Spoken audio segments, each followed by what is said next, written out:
Episode 58। Avani की बात तो आग्नेय को भी अच्छी नहीं लग रही थी।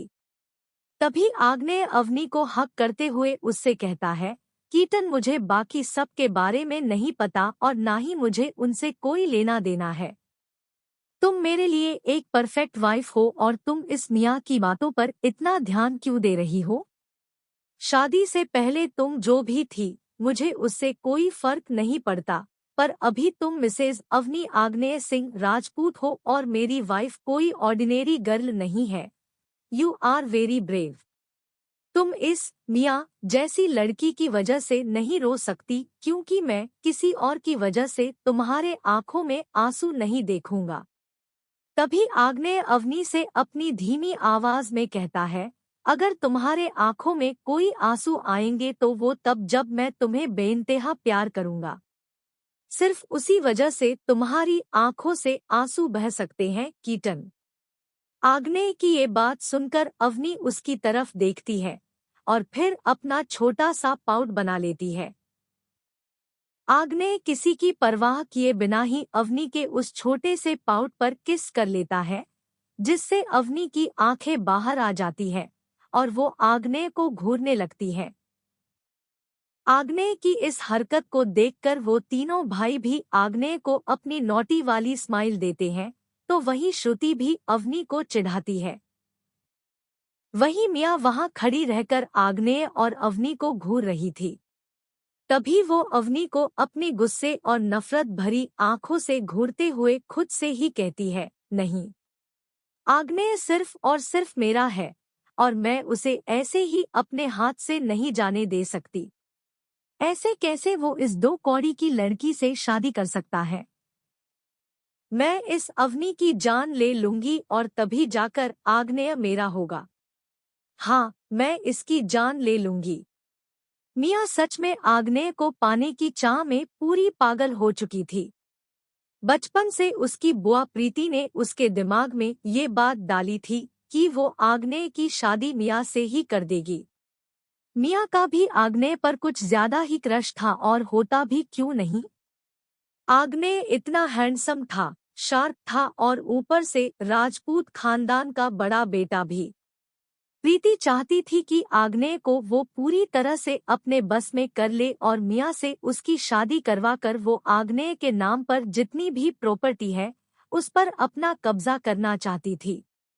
प्रीति को ये बात पता थी कि अगर आग्नेय ने किसी दूसरे लड़की से शादी कर ली तो उसके हाथ में ना ही आग्नेय आएगा और ना ही उसकी प्रॉपर्टी। अगर मिया आग्नेय की वाइफ बनी तो वो आग्नेय को मिया के जरिए अपनी मुट्ठी में कैद रख सकती है और उससे उसका सारा पैसा भी हड़प सकती है, जो आग्नेय ने दिन रात मेहनत करके कमाया है। उस पर मिया तो पहले से ही कुछ ज्यादा ही सरफिरी लड़की थी।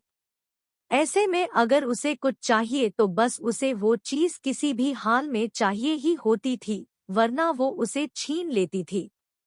उसे बचपन से ही ऐसे लगता था। ये गलत फहमी थी कि आग्नेय सिर्फ उसका है, पर अभी आग्नेय उसके हाथ से निकल गया था और उसने अवनी से शादी कर ली थी, जिसकी वजह से मिया और भी ज्यादा बौखला गई थी।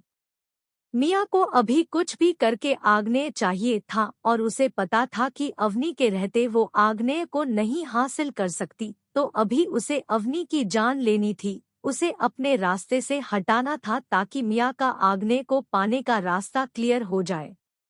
तभी मिया एक बार उन दोनों की तरफ देखती है, जहां आग्नेय अवनी के साथ बातें कर रहा था और अवनी भी हंस हंस कर उसका जवाब दे रही थी। आग्नेय का हाथ अभी अवनी के थाई पर था और ये देखकर मिया के तन बदन में जैसे कोई आग सी लगी हुई थी। तभी वो पागलों की तरह इधर उधर देखने लगती है, जैसे वो कुछ ढूंढ रही हो। तभी मिया की नजर उसके ठीक आगे रखे उस टेबल पर मौजूद पेपर वेट पर पड़ती है। वो एक बड़ा और अच्छा खासा हैवी ग्लास का पेपर वेट था। मिया उस पेपर वेट की तरफ देखते हुए अपनी शैतानी स्माइल देती है और उसे वहां से अपने हाथ में उठाती है। वो अवनी की तरफ देखती है, जो मिया के ठीक आगे पर थोड़ी दूरी पर बैठी हुई थी। अभी मियाँ की नज़र सीधे अवनी पर पड़ रही थी और आग्नेय मियाँ को बैक फेस करके बैठा था। तभी मियाँ अपने हाथ में मौजूद उस पेपर वेट की तरफ देखती है और फिर अवनी की तरफ देखते हुए कहती है, तुम तो गई अवनी। तभी मियाँ वो पेपर वेट वहीं से अपनी पूरी ताकत लगाकर सीधे अवनी की तरफ फेंकती है और इससे पहले कि वो पेपर वेट अवनी के सिर पर लगता और अवनी का सिर फूटता, आग्नेय सही वक्त पर वो पेपर वेट अपने एक हाथ में पकड़ लेता है, बिना अपनी नजरें अवनी के चेहरे के ऊपर से हटाए। वहीं उन चारों के लिए तो ये एक शौक ही था और अवनी का दिल बहुत जोरों से धड़क रहा था। तभी वो आग्नेय की तरफ देखती है, जो अभी भी उसकी तरफ ही देख रहा था। तभी आग्नेय अपनी आंखें बंद करता है और उसके हाथ में मौजूद उस पेपर वेट की तरफ देखता है, जो मियाँ ने अवनी की तरफ फेंका था। वहीं मियाँ तो अभी भी गहरे सदमे में थी और उसे अब तक ये समझ में नहीं आया था कि आग्नेय को कैसे पता चला कि मियाँ अवनी पर अटैक कर रही थी, जब वो खुद मियाँ की तरफ अपनी पीठ करके बैठा हुआ था।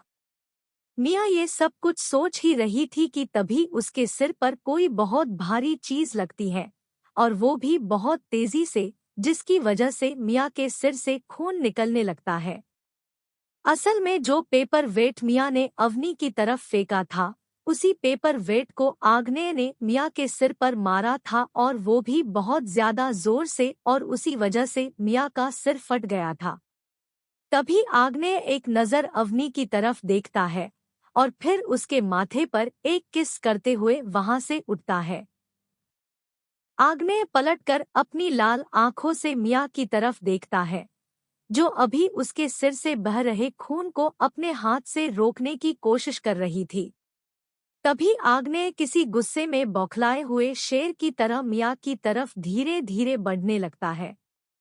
मियाँ जब आग्नेय को अपनी तरफ आते हुए देखती है, तभी वो भी धीरे धीरे पीछे जाने लगती है। तभी आग्नेय अपनी तेज नजरों से मियाँ की तरफ देखते हुए अपनी बेहद सर्द और डरावनी आवाज में मियाँ से पूछता है, क्यों यही सोच रही हो ना कि बिना देखे ही मुझे ये पता कैसे चल गया कि तुम मेरी अवनी पर अटैक करने वाली हो? यही जानना चाहती हो ना? कोई बात नहीं। तुम अपने दिमाग पर इतना प्रेशर क्यों दे रही हो, मैं बताता हूँ ना तुम्हें। तभी वो अपने तेज कदमों से मियाँ के पास आता है और फिर एक बार उसके बालों को अपनी टाइट मुट्ठी में पकड़ लेता है। इस बार मियाँ दर्द की वजह से कराहने लगती है और उसकी ये आवाज सुनकर आग्नेय उससे कहता है, हाँ चिल्लाओ और चिल्लाओ, क्योंकि तुम्हारी ये आवाज मेरे कानों में किसी ट्यून की तरह लग रही है। तुमने क्या सोचा कि तुम मेरी बीबी को मारने की कोशिश करोगी और मैं वहां चुपचाप बैठकर बस ये सब देखता रहूंगा? तुम जानती नहीं क्या मुझे मियाँ, मुझे सब बातों की खबर लग जाती है और यही वजह है कि अभी ये तुम्हारा वार मैंने तुम पर ही फेंक दिया। पहले तुमने अवनी को सिर्फ बुरा बोला, पर अभी उसे मारने की कोशिश कर रही हो। तभी मियाँ भी चिल्लाते हुए उससे कहती है, हाँ, मैं इस लड़की को जान से मारना चाहती हूँ, क्योंकि ये मेरे रास्ते का सबसे बड़ा पत्थर है। इस लड़की के रहते तुम कभी मेरे नहीं हो पाओगे और मुझे तुम्हें किसी भी कीमत पर पाना है, फिर उसके लिए चाहे मुझे जो कुछ भी करना पड़े, किसी भी हद तक जाना पड़े, आई डोंट केयर। मियाँ की ये बात सुनकर अवनी अपना सिर पकड़ लेती है और अपना मुंह हनाते हुए उन चारों से कहती है, यार मुझे एक बात समझ में नहीं आती कि यहाँ सब मेरे ही पदेव के पीछे क्यों पड़ जाते हैं। पहले वो लड़की, आग्नेय की एक्स गर्लफ्रेंड, और अभी ये मियाँ। इन सबको मेरा ही पति मिलता है क्या पकड़ने के लिए? सारे दुनिया के लड़के मर गए हैं क्या, या फिर पूरी दुनिया में कुंवारे लड़कों का कोई अकाल पड़ा हुआ है, जो सबकी नजर एक शादीशुदा आदमी पर है? हे भगवान, क्या करूं मैं? क्या मैं अपने पति को कहीं छिपा कर रखूं या फिर उसे यहाँ से दूसरी दुनिया में भेज दूं, जहाँ ये लड़कियां उसका पीछा करना छोड़ दे? अवनी की ये बात सुनकर उन चारों को तो अंदर से बहुत ज्यादा हंसी आ रही थी, पर अभी वहां का माहौल ही कुछ ऐसा था जहां वो लोग चैन से हंस भी नहीं पा सकते थे। अगर वो लोग अभी हंसते तो आग्नेय मिया को छोड़कर पहले इनका ही भरता बना देता।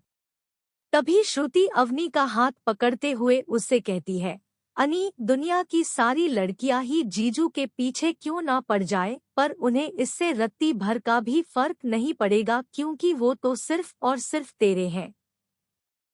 फिर ये डायन मिया, तो क्या पर दुनिया की कोई भी लड़की जीजू को तुझसे दूर नहीं कर पाएगी, और ना ही जीजू ऐसा कुछ होने देंगे। तू टेंशन मत ले और बस अपनी लाइफ पर फोकस कर, बाकी का वो खुद संभाल लेंगे। अवनी भी श्रुति की इस बात से सहमत थी। वही आग्नेय जब मिया के मुंह से अवनी को मारने वाली बात सुनता है, तब वो अपनी सारी हद, अपना सारा सब्र खो देता है। आग्नेय मिया के गाल पर एक और थप्पड़ मारते हुए उससे कहता है, तुम मेरी अवनी को मारोगी, उसकी जान लोगी? मैं क्या तुम्हें पागल लगता हूँ जो तुम्हारे ये सब करने तक का वेट करूंगा? मेरी कीटन को मारोगी, उसे चोट पहुंचाओगी और उसे मुझसे दूर करोगी। अभी बताता हूँ मैं तुम्हें कि इसकी तुम्हें क्या कीमत चुकानी पड़ेगी। अचानक से आग्नेय मिया को फर्श पर पुश करता है और फिर आग्नेय का हाथ उसके अपने पैंट की तरफ जाता है। वो अपना बेल्ट निकालने लगता है और ये देखकर वहां मौजूद उन सबकी सांसें थम सी जाती है। नोट, मैं पहले ही बता चुकी हूँ कि आग्नेय बहुत ज्यादा अग्रेसिव है और अवनी के लिए बहुत ज्यादा पजेसिव। ऐसे में वो अवनी के लिए किसी भी हद तक जा सकता है, किसी की भी जान ले सकता है, फिर उसे कोई फर्क नहीं पड़ेगा कि वो इंसान कौन है।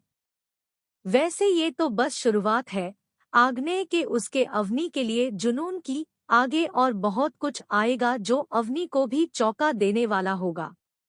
आग्नेय के इस एक्शन को देखकर उन पांचों की आंखें तो जैसे बाहर ही आ गई थी।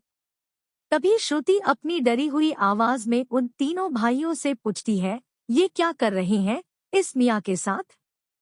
तभी कुणाल अपनी डरी हुई आवाज में श्रुति से कहता है, भाई अभी अपने शैतानी मोड में आ गए हैं और अभी उन्हें रोकने का कोई फायदा नहीं है। वैसे भी इस वक्त उन्हें रोकना मतलब अपनी जान खतरे में डालना। मैं बता रहा हूँ गर्ल्स भाई बहुत ज्यादा अग्रेसिव नेचर के हैं और गुस्से में उन्हें सही गलत का कोई फर्क नहीं समझता। उस पर वो अवनी के लिए पूरे पागल है और मियाँ ने भी अवनी के लिए जो कुछ भी कहा, उसके बाद भाई का गुस्सा 7वें नहीं पर 9वें आसमान तक पहुंच गया है। आज भाई उस मियाँ की खाल तो उधेड़ कर ही रहेंगे, और वैसे भी उसने काम ही कुछ ऐसा किया है तो मुझे खुद भी नहीं लगता कि हमें उसे बचाना चाहिए। मरने दो उस छिपकली को, आई डोंट केयर। एपिसोड 59।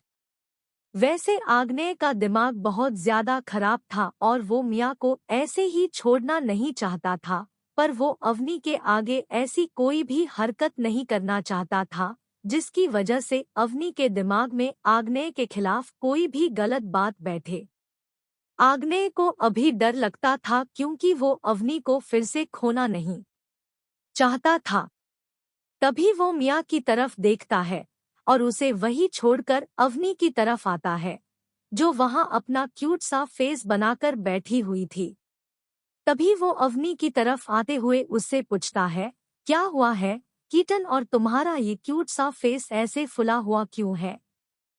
तभी अवनी आग्नेय की तरफ देखते हुए उससे कहती है, पतिदेव, यहाँ सब लोग तुम्हारे पीछे ही क्यों पड़े रहते हैं? सब लड़कियों को सिर्फ तुम ही क्यों दिखते हो? पहले वो शीतल और अभी ये मियाँ क्यों? तभी आग्नेय अवनी का हाथ पकड़ता है और उससे कहता है, मेरी लाइफ में चाहे जितनी भी लड़कियां आए जाए, पर मेरी लाइफ में और मेरे दिल पर तो सिर्फ एक ही लड़की का राज चलता है ना, वो है मेरी कीटन। तुम्हारे अलावा मैं किसी के साथ अपनी लाइफ इमेजिन ही नहीं कर सकता ना कीटन, और वैसे भी तुम बिल्कुल बेफिक्र रहो क्योंकि तुम्हारे पतिदेव को तुमसे कोई नहीं छीन पाएगा कीटन, और ना मैं ऐसा कभी कुछ होने दूंगा, आई प्रॉमिस। अवनी बस आग्नेय को हक करते हुए अपना सिर हिलाती है। तभी आग्नेय अवनी को उठाता है और उसे ऊपर लेकर जाता है। उन दोनों के जाते ही वो चारों मियाँ की तरफ देखते हैं। तभी वरुण उन तीनों से कहता है, आज भाई ने अवनी की वजह से अपना गुस्सा शांत किया, वरना खुद मुझे भी नहीं पता कि वो क्या करते। जब वो गुस्से में हो तब उन्हें कंट्रोल करना किसी पहाड़ चढ़ने से भी बहुत डिफिकल्ट है, पर आज उन्होंने फर्स्ट टाइम अपना गुस्सा शांत किया, और वो भी सिर्फ और सिर्फ अवनी के लिए। तभी श्रुति भी वरुण की बातों से सहमत होते हुए उनसे कहती है, हाँ, आज मैंने जीजू की आंखों में एक अलग ही जुनून देखा था अनी के लिए। वो अनी से बेहद प्यार करते हैं, जिसके लिए उन्होंने अपना गुस्सा साइड में रखा। मुझे नहीं पता कि जीजू को ये रियलाइज हो भी रहा है या नहीं, पर वो अनी के लिए बदल रहे हैं, उसके लिए वो सॉफ्ट बन रहे हैं।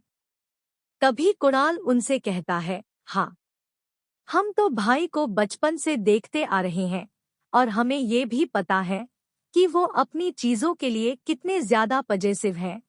मतलब उनकी कोई छोटी सी चीज भी इधर से उधर हो गई तो वो पूरा घर अपने सिर पर उठा लेते थे। यहाँ तो बात उनकी वाइफ की थी, जिससे वो सबसे ज्यादा प्यार करते हैं।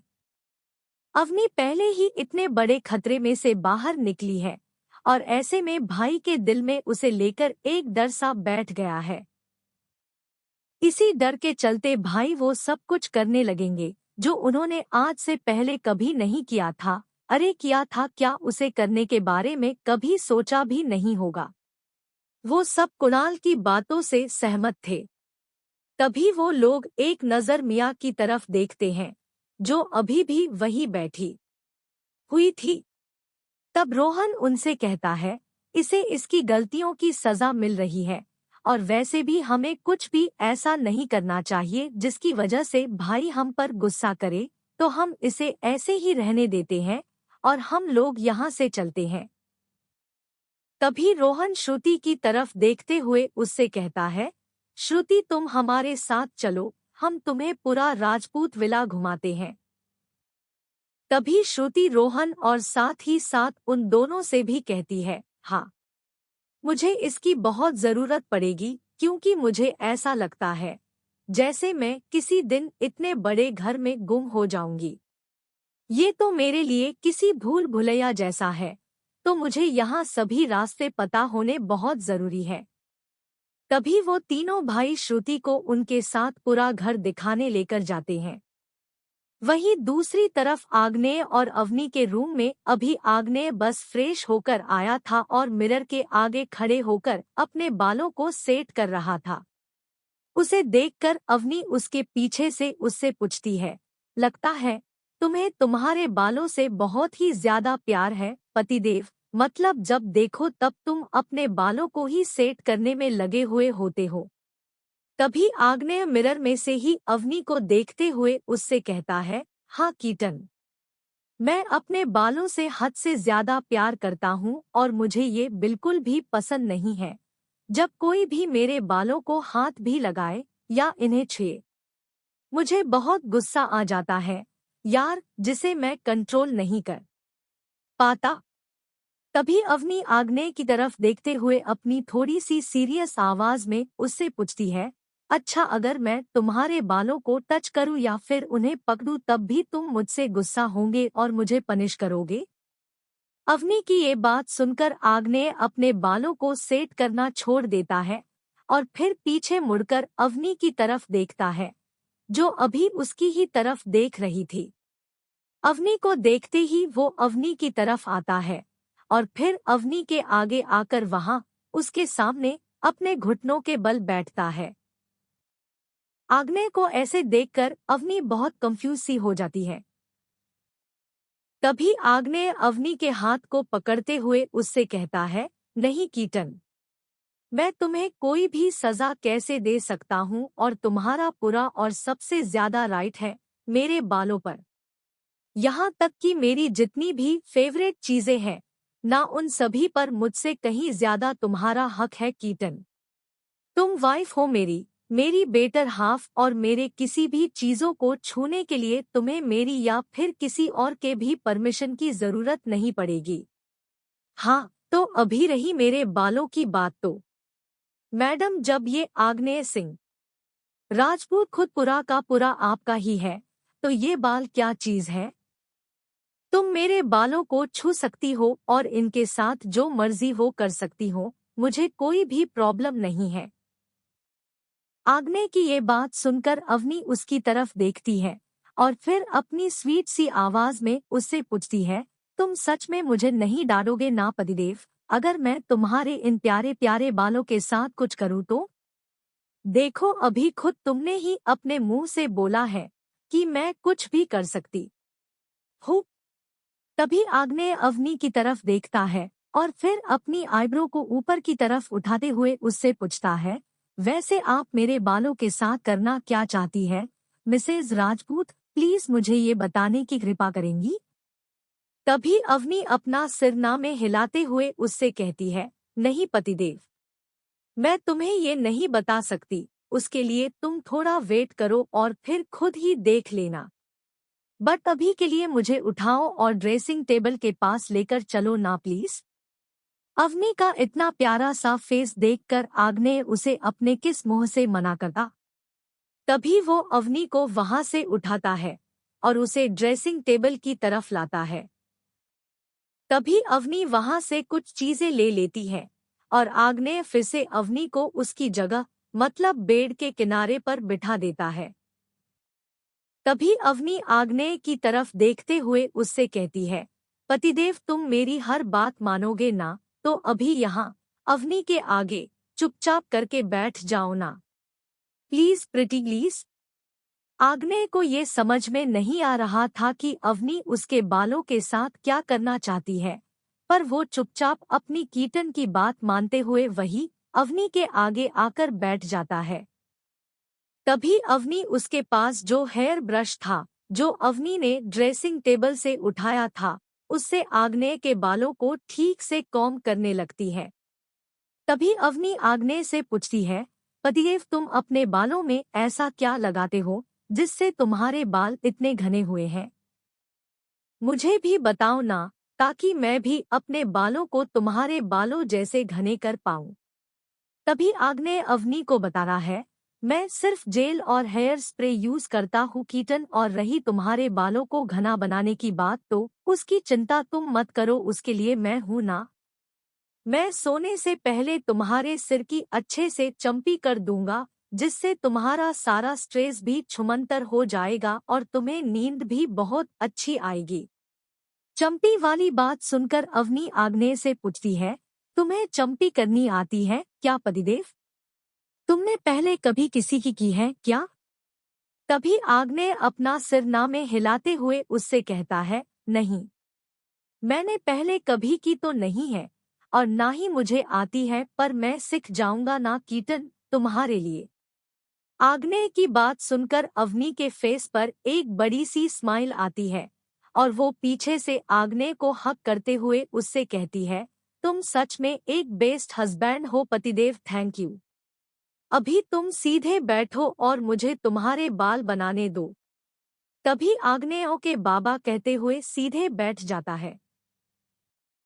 तभी अवनी बड़े ध्यान से आग्नेय के बाल बनाने लगती है।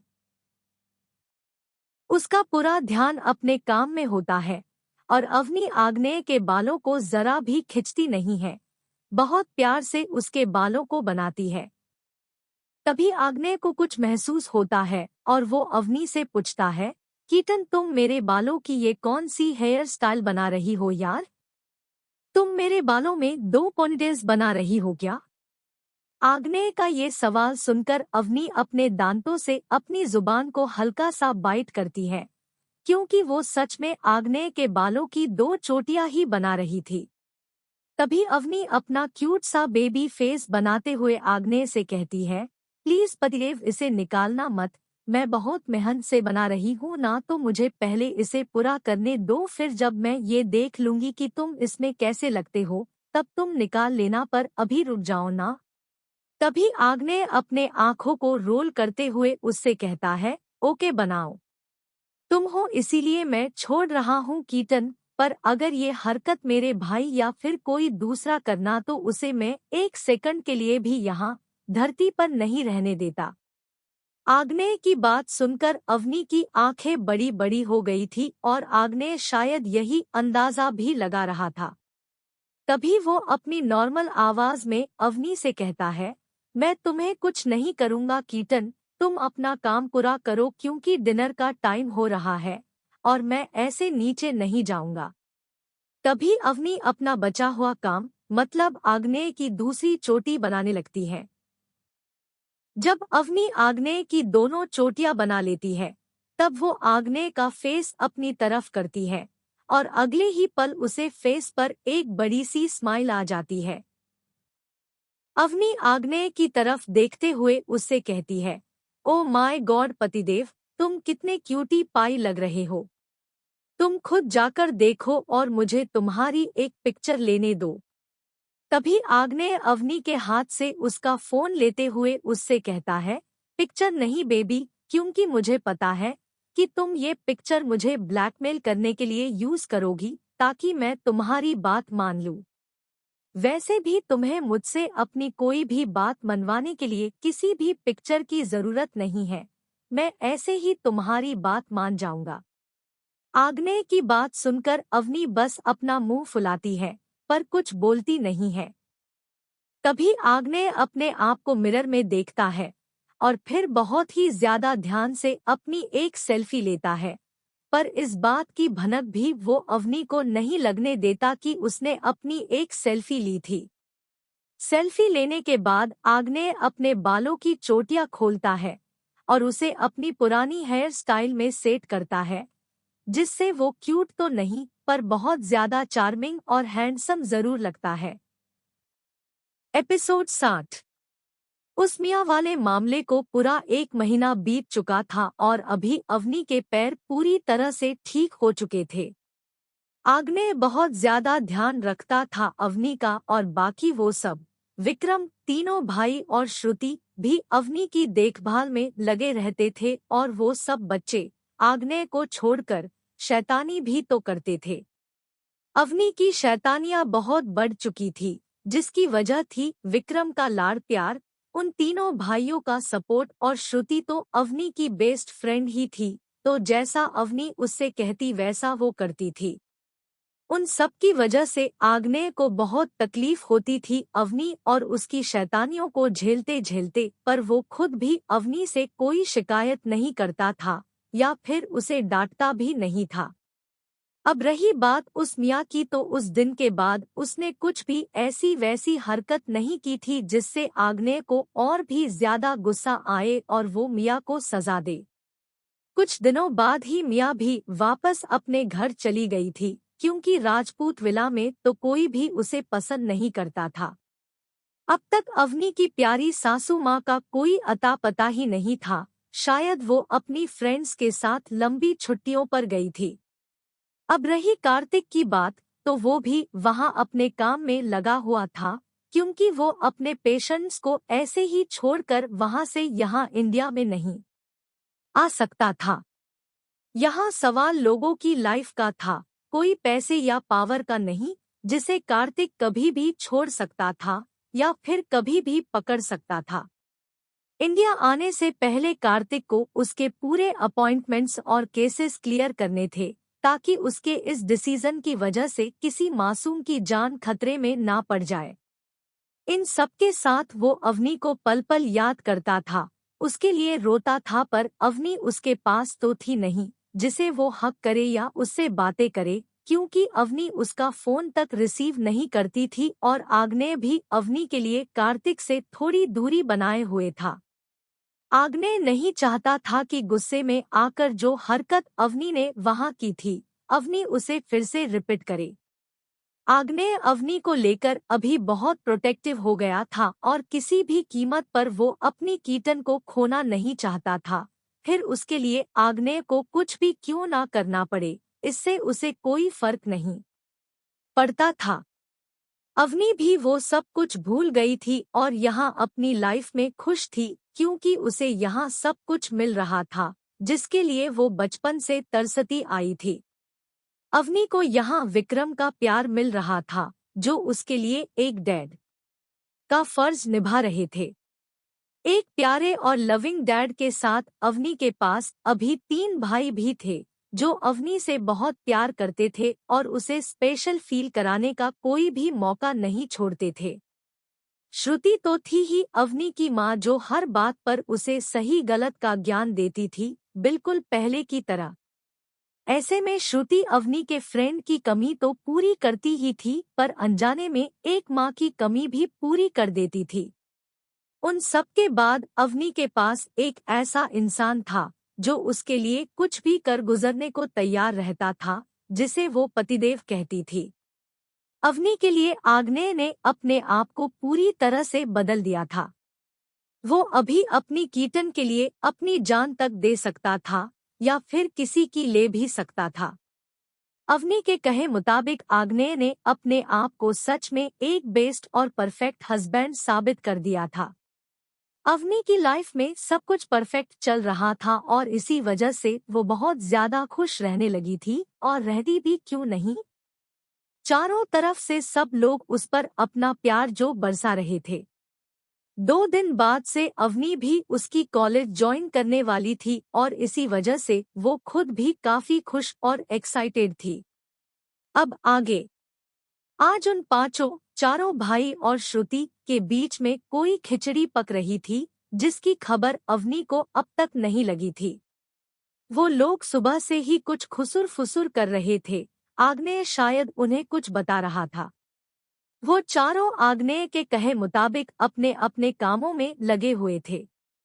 तभी आग्नेय श्रुति की तरफ देखते हुए उससे पूछता है, श्रुति तुम्हें याद ना कि तुम्हें क्या करना है? तभी श्रुति अपना सिर हाँ में हिलाते हुए आग्नेय से कहती है, हाँ जीजू, मुझे पता है कि मुझे क्या करना है। आप बिल्कुल भी टेंशन मत लो, मैं अपना काम पूरी ईमानदारी से पूरा करूंगी। श्रुति की ये बात सुनकर आग्नेय उसे थैंक यू कहता है, जो शायद वो बहुत ही कम लोगों से कहता था, या फिर ये कहे कि थैंक यू और यू सॉरी जैसे वर्ड्स उसके मुंह में से बहुत ही कम निकलते थे। इस 1 महीने में आग्नेय का श्रुति के साथ एक अच्छा रिश्ता बन चुका था, जहां श्रुति उसके लिए उसके छोटी बहन जैसी थी। अवनी को भी पता था कि श्रुति भले ही आग्नेय को जीजू कहती थी, पर आग्नेय श्रुति की तरफ एक बड़े भाई वाली नजरों से देखता था। अवनी को उन दोनों से कोई प्रॉब्लम नहीं थी, उल्टा वो दोनों बेस्टीज मिलकर कभी कभी आग्नेय को इतना ज्यादा परेशान कर देती थी कि बेचारे को रोना आ जाता था, उन दोनों की शरारतों की वजह से। श्रुति को उसका वर्क समझाकर आग्नेय घर से चला जाता है, तो वही श्रुति ऊपर आग्नेय के रूम की तरफ बढ़ती है, जहां अवनी थी। श्रुति दरवाजे पर नॉक करती है और कुछ सेकंड बाद अवनी दरवाजा खोलती है। तभी श्रुति रूम के अंदर आते हुए उससे पूछती है, अनी तू क्या कर रही थी यार? तभी अवनी रूम का दरवाजा बंद करते हुए उससे कहती है, अरे मैं ना एक मस्त मूवी ढूंढ रही थी देखने के लिए, क्योंकि मैं बहुत बोर हो रही थी ना। देख डैड भी काम की वजह से दिल्ली गए हैं, और उन तीनों वरुण, रोहन और कुणाल का भी सुबह से कोई अतापता नहीं है। अभी मेरे पतिदेव भी बिजी थे, तो फिर मैं उसे भी डिस्टर्ब नहीं करना चाहती थी। ऐसे में मैं अकेले तो बहुत बोर हो रही थी ना यार, तो सोचा अपना खुद का एंटरटेनमेंट करने के लिए मैं ही कुछ कर लूं या फिर कोई मूवी ही देख लूं। तभी श्रुति अवनी की तरफ देखते हुए उससे कहती है, यार फिर तो मैं तेरे लिए एक बढ़िया ऑफर लेकर आई हूँ आज शाम का। तभी अवनी थोड़ी कंफ्यूज होते हुए उससे पूछती है, कैसा ऑफर यार श्रु?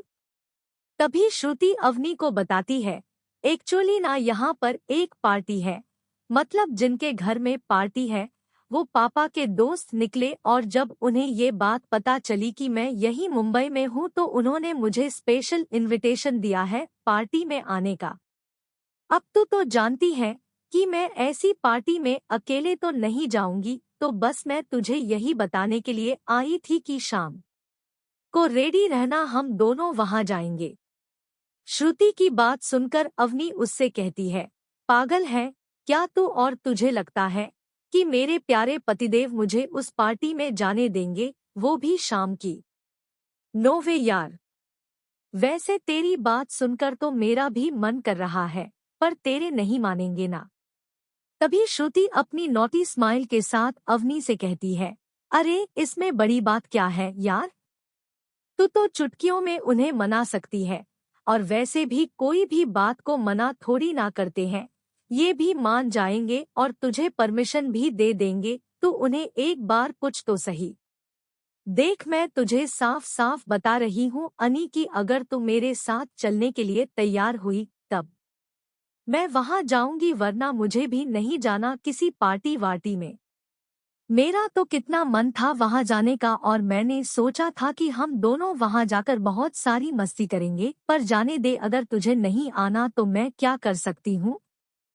इतना कहकर श्रुति अपना मुंह फुलाकर बैठ जाती है, और उसे ऐसे देखकर अवनी अपना सिर पकड़ लेती है।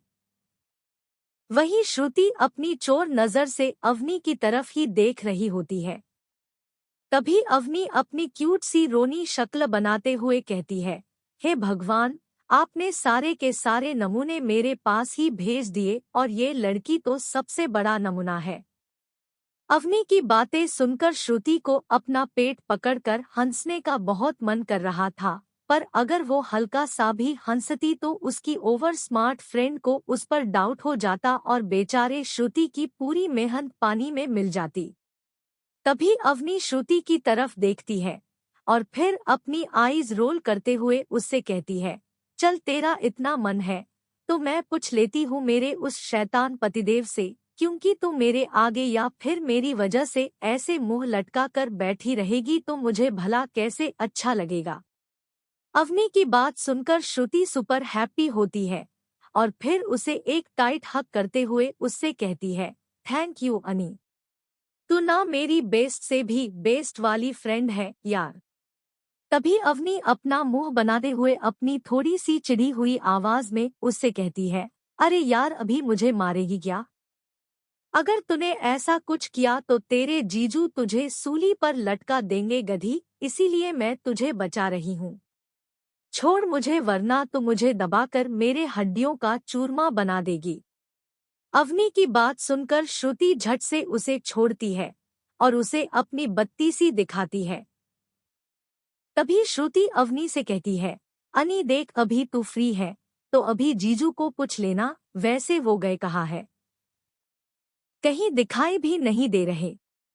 तभी अवनी अपना मुंह बनाते हुए श्रुति से कहती है, वो तो अभी थोड़ी देर पहले चला गया, और आज वरुण भाई भी घर पर नहीं है, और ना ही वो दोनों कुणाल और रोहन मुझसे मिलने आए। पता नहीं ये तीनों कहाँ गायब है, जो उनके पास मेरे लिए इतना सा भी टाइम नहीं है। अवनी की बात सुनकर श्रुति अपने मन में सोचती है, कहाँ से होगा अनी, जब तेरे प्यारे पतिदेव और मेरे जीजू ने उन तीनों को भी काम पर लगाया है। जैसे मैं अपना काम पूरा कर रही हूँ, वैसे ही वो तीनों भी अपने अपने काम में बिजी होंगे। आग्नेय सिंह राजपूत की बात को ना मानकर उन्हें अपनी बलि थोड़ी ना चढ़ानी थी।